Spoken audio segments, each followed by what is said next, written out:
আলাইকুম। কবিটেক বাংলার পক্ষ থেকে সবাইকে স্বাগতম। শিক্ষার্থী, আশা করি তোমরা প্রত্যেকে ভালো রয়েছে, সুস্থ রয়েছে। তোমরা যারা 25-26 সেশনে পলিটেকনিক ইনস্টিটিউটে অ্যাডমিশন পরীক্ষা দিবে বা ডিপ্লোমা যে ইঞ্জিনিয়ারিং আছে সরকারি পলিটেকনিক ইনস্টিটিউট অ্যাডমিশন পরীক্ষা দেওয়ার জন্য প্রস্তুতি নিচ্ছ, তোমাদের পদার্থবিজ্ঞানের আজকে 10টি মোস্ট ইম্পর্টেন্ট প্রশ্ন আলোচনা করার চেষ্টা করছি। প্রশ্নগুলো মুখস্থ করে নিবা। যারা মাত্র আমার চ্যানেলে জয়েন করেছো অবশ্যই চ্যানেলটিকে সাবস্ক্রাইব করে বেল আইকনটি অন করে রাখো।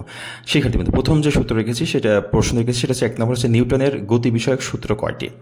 নিউটনের গতি বিষয়ক সূত্র হচ্ছে 3টি। নিউটনের গতি বিষয়ক সূত্র কয়টি? 3টি। 2 নম্বর প্রশ্ন হচ্ছে বলের মাত্রা কোনটি? বলের মাত্রা হচ্ছে mlt-2। বলের মাত্রা কি? mlt-2। 3 নম্বর কোশ্চেন, নিউটনের গতির প্রথম সূত্র থেকে কোন দুটির বিষয়ের ধারণা পাওয়া যায়? বল ও জড়তা। নিউটনের গতির প্রথম সূত্র থেকে কোন দুটির বিষয়ে ধারণা পাওয়া যায়? বল ও জড়তা।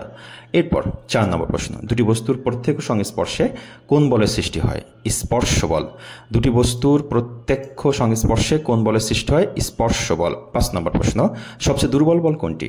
মহাকর্ষ বল। সবচেয়ে দুর্বল বল কোনটি? মহাকর্ষ বল। 6 নম্বর প্রশ্ন, ভরবেগের একক কোনটি? ভরবেগের একক হচ্ছে কেজি ms-1।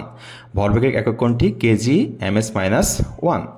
7 নম্বর কোশ্চেন, কোনটির গতি ঘর্ষণ বেশি? গতি ঘর্ষণ বেশি হচ্ছে ট্রাকের।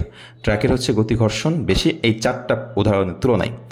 8 নম্বর কোশ্চেন হচ্ছে কোনটির মধ্যে ঘর্ষণ বল নেই বা ঘর্ষণ থাকে না? সেটা হচ্ছে মসৃণ তলে।